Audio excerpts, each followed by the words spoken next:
Morning sunlight poured into the small house. A man woke up on his couch. He heard someone in the kitchen. He turned around and froze completely. A woman stood there, hair slightly messy, wearing his white dress shirt, making coffee. She turned. She smiled. "You really don't remember last night, do you?" he stammered. "Wait, who are she?" said the coffee cup down slowly. "The woman whose car you saved and whose company owns your house." He stood motionless. His heart pounded. His daughter giggled from the hallway. The woman looked at him. Her eyes held secrets. "We need to talk. Marcus." His name was Marcus Johnson, 36 years old. Former engineer. Now a single dad doing freelance repair work, fixing broken pipes, rewiring old houses, whatever paid the bills. His daughter Zoe was 7, bright eyes, brown skin like her father's. Quick smile. She was his entire world. Life was hard. Money was tight, but Marcus taught her one thing. "We may be broke, Zoe, but we don't break." She'd nod. She understood more than most kids her age. One night, a storm hit. Rain hammered the streets. Thunder cracked the sky, and Marcus was driving home from a late job. His truck struggled through the flooding roads. Then he saw Italiano luxury car wrapped around a tree, smoke rising from the hood. Headlights flickering. Epaulette Aubert ran through the rain. Inside the car was a woman. Black suit, white shirt, expensive watch. Her face was pale, drained of color. The seatbelt had her trapped. She looked at him, eyes wide with fear. "Help, please." Marcus didn't think. He smashed the window, cut the belt, pulled her out just as the engine sparked. Seconds later, flames erupted. The woman collapsed against him, shaking violently. "Thank you. I'm sorry I can't breathe." Her breathing was shallow, panicked. The hospital? What? Miles away. The storm had flooded half the roads. He made a decision. "My house is close. We need to get you warm." She nodded weakly. He drove fast, careful. His small house appeared through the rain. Inside, he laid her on his bed, the only real bed in the house. He covered her with blankets, checked her breathing. She was unconscious, but stable. Marcus grabbed a pillow, went to the couch. That would be his bed tonight. Around midnight, Zoe woke up. She crept to the living room, saw her dad sitting up, watching the bedroom door. "Daddy, who's that lady?" "She's hurt, honey. She needed help." "Is going to be okay?" "I think so. Go back to sleep." Zoe hugged him. "You're a good person, Daddy." "I'm just doing what's right." Lightning flashed outside. It lit up the woman's face through the doorway. For a moment, Marcus saw something. Strength, power, authority. This wasn't just some random person. Who was she? Morning came slowly. The storm died down. Marcus made coffee, checked on the woman. She was still asleep. He looked at her expensive suit hanging too dry, the designer purse, the platinum watch on the nightstand. This woman had money. Real money. But that didn't matter last night. She was just someone who needed help. He heard movement. She was waking up. Marcus stepped back. Let her have space. He went to the kitchen, started making breakfast for Zoe. Then he heard footsteps. He turned, and his world stopped. The woman stood in the doorway wearing his white dress shirt, the one he'd left on the chair. Her hair was loose, messy, but her eyes were sharp, awake, studying him. She smiled, small, controlled. "Good morning." Marcus's face went red. You're wearing my "you left me in wet clothes. I found this. Hope you don't mind." Her voice was calm, confident, almost amused. Zoe ran in. How? You? She asked. The woman knelt down eye level with Zoe. Just someone your dad saved. Marcus stood frozen. This woman in his shirt, in his kitchen, making herself at home. "I can call you a taxi," he said. His voice sounded stiff, awkward. "No need. My driver's outside." "Your driver." She poured herself coffee, took a sip. "He's been there since 6 a.m. waiting." Marcus blinked. "You could have left hours ago. I wanted to thank you properly." She set the cup down. "And return this." She gestured to the shirt. But she didn't move to take it off. She just smiled, testing him. Zoe giggled. Marcus shot her a look. "Zoe, go get ready for school. But Daddy, now please." Zoe pouted but obeyed. She disappeared into her room. The woman watched the exchange. "She's adorable." "How old?" 7. "You raise her alone." "That's not really your business." She raised an eyebrow. "Fair enough." An uncomfortable silence filled the room. Marcus grabbed a towel, started wiping down the counter. Anything to avoid looking at her. Then she reached into her purse, pulled out a wallet. Thick, expensive leather. She placed a stack of cash on the table. Hundreds. At least $2,000. "This should cover last night." Marcus stared at the money, then at her. "What for?" "Helping me for the bed, the clothes, everything." His jaw tightened. "I didn't do it for money," she shrugged. "Then consider it for laundry service." "That shirt probably needs dry cleaning now." Something snapped inside him. Marcus grabbed the money, shoved it back toward her. "Take it back. I don't need your money." Her expression didn't change. "Cool. Collected. Most men would have taken it." "I'm not most men." She tilted her head, studied him like he was a puzzle. "No, you're not." She picked up the money slowly, folded it, put it away. "My mistake. Thought I was being generous." "Generous?" Marcus laughed bitter. "You think throwing cash around makes you generous? You have no idea what generous means." "Enlighten me." "Generous is helping someone because it's right, not because you owe them, not because you can afford it, just because they need it." She stood there silent. For the first time, she looked uncomfortable. "I see. Do you?" Marcus turned away. "Because from where I'm standing, you just tried to turn a decent act into a transaction." The air between them grew heavy, tense. Finally, she spoke. Quieter now. "You're right. Primera apologis?" He didn't respond. She walked toward the door, stopped, looked back. "What's your name?" "Marcus. Marcus Johnson." "Marcus Johnson." She repeated it slowly. "I won't forget it tensely." The door closed softly behind her. Zoe emerged from her room, backpack on. "Is she your girlfriend now?" "No, honey. She's complicated. I think she likes you." "Yeah." He smiled. "What makes you say that?" "Because she looks at you the way you look at pancakes." Marcus burst out laughing. "Like I want to eat her, like she makes you happy." He picked her up, spun her around. "You're too smart for your own good." That afternoon, Marcus picked Zoe up from school. They stopped at a small grocery store. He counted his money carefully. Enough for rice, eggs, some vegetables, maybe a treat for Zoe if he stretched it. At home, he turned on the TV while cooking. The news played in the background. Then he heard it. Breaking news.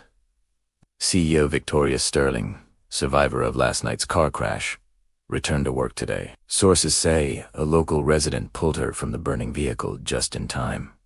Marcus froze. He looked at the screen. There she was, the woman from this morning wearing a sharp business suit, standing in front of a massive corporate building. The logo behind her reads Sterling Industries. The reporter continued. Miss Sterling refused to name her rescuer, but she did say this. The screen cut to Victoria, microphones in her face, cameras flashing. He was kind, humble, and he refused payment. That's the kind of integrity you can't buy. Marcus stood there, wooden spoon in hand, mouth open.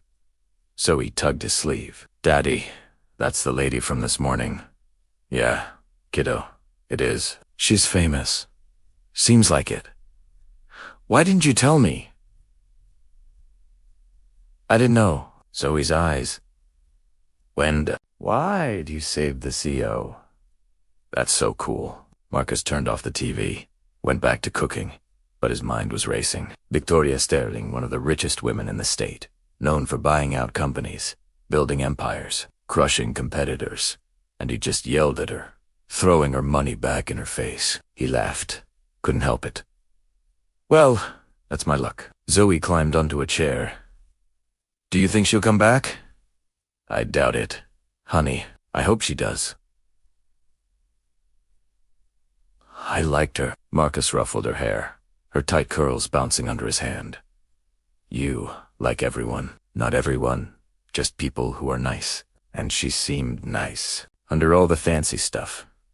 Marcus smiled. His daughter always seeing the good in people. Maybe she was right. Maybe Victoria wasn't just a cold businesswoman. Maybe she was something more. But he'd never know. People like her didn't come back to neighborhoods like this. That chapter was closed, or so he thought. Type of respect, if you believe dignity can't be bought. 3 days passed.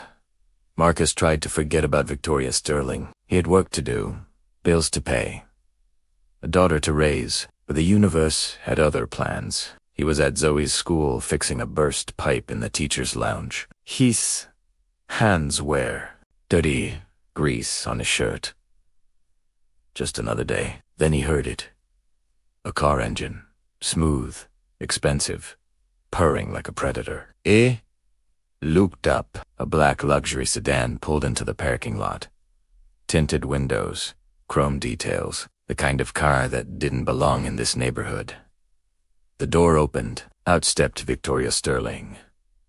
White business suit, heels clicking on pavement, sunglasses covering her eyes. She walked straight toward him. Parents stopped talking. Teachers stared. Everyone watched. Marcus stood up, wiped his dark hands on a rag, leaving grease streaks. Can I help you? She removed her sunglasses, looked directly at him. Mr. Johnson, we need to talk. He sighed. If it's about the money again, it's not. Her voice was firm. It's about the truth. She pulled out her phone, turned it toward him. Security footage, grainy, time-stamped. It showed Marcus carrying her from the burning car. His face was clear, determined, heroic. You saved my life. I didn't even thank you properly. Marcus shrugged. You already did by walking away. She flinched just slightly. That was cold. So was treating kindness like a business deal. Silence stretched between them. Tense, heavy. Then Victoria looked past him, saw Zoe playing on the playground, laughing with friends, her brown skin glowing in the sunlight. She's your daughter. My whole world. Victoria watched Zoe for a moment. Something in her expression soft. She's lucky to have you. I'm lucky to have her. Victoria stepped closer, lowered her voice. Marcus, I came here to apologize, and to make something right. You don't owe me anything. Maybe not, but I want to do this anyway. She pulled an envelope from her bag, opened it. Inside was a legal document. Marcus recognized the letterhead, his landlord's property management company. What is this? I own the building you rent. As of yesterday, I bought it outright. His stomach dropped. You what? And as of this morning, your lease is paid off. The house is yours, free and clear. Marcus stepped back, his head spun. You think kindness is a debt to be repaid? I don't want this. It's not about debt. Her eyes held his steady, sincere. It's about starting something better. Better for who? Your conscience. She didn't blink. For people like you who do the right thing and get nothing in return. I got something. I got to sleep knowing I helped someone. That's enough. Is it? She gestured around. Is Tisanug working yourself to the bone, struggling every month? You deserve more. I don't need saving. Everyone needs saving sometimes. Her voice cracked just a little. Ben me. Marcus Pauset. He saw something in her eyes. Vulnerability. Pain. This wasn't just about him. What happened to you? Victoria looked away. I grew up poor. Foster care. Group homes. I clawed my way to the top. And somewhere along the way, I forgot what it felt like to be helpless. Until the crash. She smiled sadly. You reminded me that money can't buy a character. It can't buy courage, and it definitely can't buy the kind of man who saves a stranger in a storm. Marcus felt his anger melting slowly. So what now? Now I do something I should have done from the start. Say hand it. Another document. I'm launching a fund for single parents, specifically single fathers. Financial support, job training, child care assistance. Marcus scanned the paper. His eyes widened. The Johnson Fund. I used your name. I hope that's okay. You named a foundation after me. It represents the only kind of strength I respect. Quiet, honest, human. He stared at the document, his name in bold letters, connected to something bigger than himself. I don't know what to say. Say you'll be part of it. Say you'll help me identify families who need support. You know this community better than I ever could. You want me to work with you. I want you to guide me. Keep me honest. Keep me honest. Make sure this actually helps people, not just my reputation. Marcus looked at Zoe, still playing, innocent, happy. He thought about all the nights he'd stayed up, worrying about rent, about food, about whether he was enough. If I do this, we do it my way. No PR stunts, no photo ops, just real help for real people. Victoria extended her hand. Deal. He shook it. Her grip was firm, confident, equal. Then she smiled, mischievous. Oh, and one more thing. What? I still have your shirt. Marcus laughed. Actually, laughed. Keep it looks better on you anyway. A crowd had formed. Parents, teachers, someone had their phone out recording. A reporter pushed forward. Local news. Me Stedling, are you two together? Victoria glanced at Marcus. Her eyes sparkled. Not yet. But he did lend me his favorite shirt. The crowd erupted in laughter, whispers, speculation. Marcus shook his head, grinning despite himself. You're impossible. I prefer determined. Zoe ran over, breathless, excited. Daddy, is that the lady from TV? Yes, sweetheart. It is. Zoe looked up at Victoria. Are you going to help my daddy? Victoria knelt down eye level. I'm going to try. Is that okay with you? Only if you're nice to him. He's the best daddy in the world. I could see that. Victoria's voice was soft, genuine. I promise, I'll be nice. Zoe hugged her soothing spontaneous. Victoria froze, then slowly, carefully, she hugged back. When Zoe ran back to her friends, Victoria stood. Her eyes were wet. She's incredible. She's my reason for everything. Victoria nodded. Then let's make sure her daddy doesn't have to struggle anymore. As she walked back to her car, she turned one last time. I'll send the paperwork this week. And Marcus? Yeah. Thank you for reminding me why I started this company in the first place. Why is that? To help people who helped me when I had nothing. She drove away. Marcus stood there, documented, heart pounding, so he tugged his sleeve. Daddy, is she your girlfriend now? No, honey, she's complicated. I think she likes you. Yeah. He smiled. What makes you say that? Because she looks at you the way you look at pancakes. Marcus burst out laughing. Like I want to eat her. Like she makes you happy. He picked her up, spun her around. You're too smart for your own good. Maybe so was. Right. Maybe something was starting, something unexpected, something real. Time would tell. 1 month later, downtown convention center. Press everywhere. Cameras, reporters, influencers. The launch event for the Johnson Fund. Marcus stood backstage uncomfortable in a borrowed suit. Tight, shoes too shiny. This wasn't his world. Zoe sat beside him. Pretty dress, her hair in neat braids. She swung her legs excitedly. "Daddy, are you famous now?" "No, baby. I'm just here, but they named it after you." "That doesn't make me famous. Just lucky." A production assistant approached. "Mr. Johnson, you're on in 5. His stomach flipped. "I thought I was just attending. Miss Sterling wants you on stage. Didn't she tell you?" "No, she definitely didn't tell me."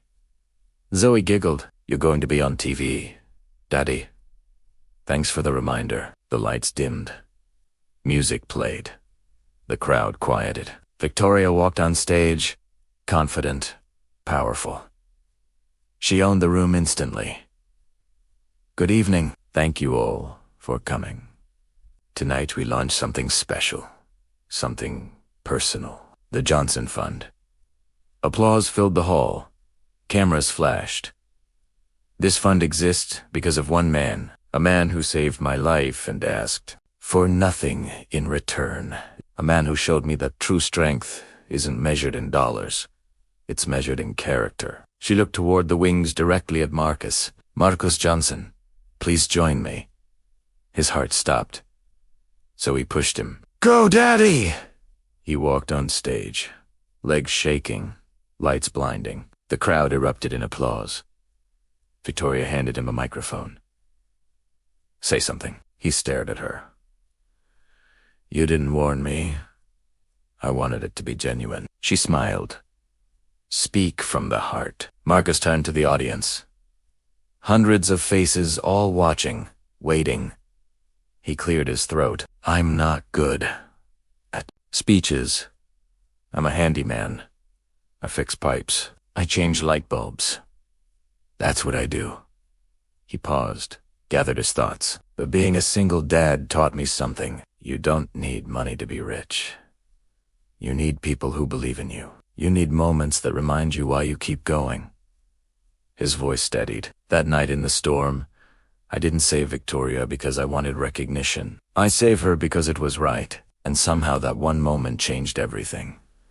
He looked at Victoria. She could have forgotten about me, moved on with her life, but she didn't succumb at bike. She listened. She cared. That's rare. The audience was silent, hanging on every word. This fund isn't about me. It's about every parent out there doing their best. Every dad working 2 jobs. Every mom stretching every dollar. Every person who feels invisible. His voice grew stronger. "You're not invisible. You matter. And now you have support. Real support." The crowd stood. Applause thundered through the hall. Marcus stepped back, overwhelmed. Victoria took his hand, squeezed it. Perfect. After the event, they stood in a quiet hallway, Zoe asleep on a lobby couch nearby. Victoria pulled out a small box. "I got you something. You've given me..." "Enough. Just open it." Inside was a pen engraved. The inscription read, "For the man who didn't sell his kindness." Marcus's throat tightened. "You didn't have to do this. I know, but I wanted to." She stepped closer. "You changed my life, Marcus. You changed mine, too." They stood there close, the air between them charged electric. "I still have your shirt," she whispered. "I know. I saw you wearing it in the article last week." She laughed softly. "It's my favorite now." "Mine, too, even though you're wearing it. Especially because I'm wearing it." She smiled. "Genuine. Warm. You're full of surprises. Marcus Johnson, so are you." Victoria Sterling. Behind them, Someone coughed. A photographer. One photo for the website. They stood together. Professional. But their hands touched, just barely. The camera flashed, capturing something neither of them expected. The beginning of something real. 1 year later, a small storefront opened. The sign read Johnson Mechanics. In partnership with Sterling Foundation, Marcus wiped grease from his hands. His shop, small but clean, organized, everything he'd worked for. The bell chimed. Victoria walked in. White shirt. His shirt, jeans, hair, down, relaxed, beautiful. Still fits, she said. He grinned. Still stealing my clothes. Borrowing, sure. She laughed, walked around, touched his tools. This place is perfect.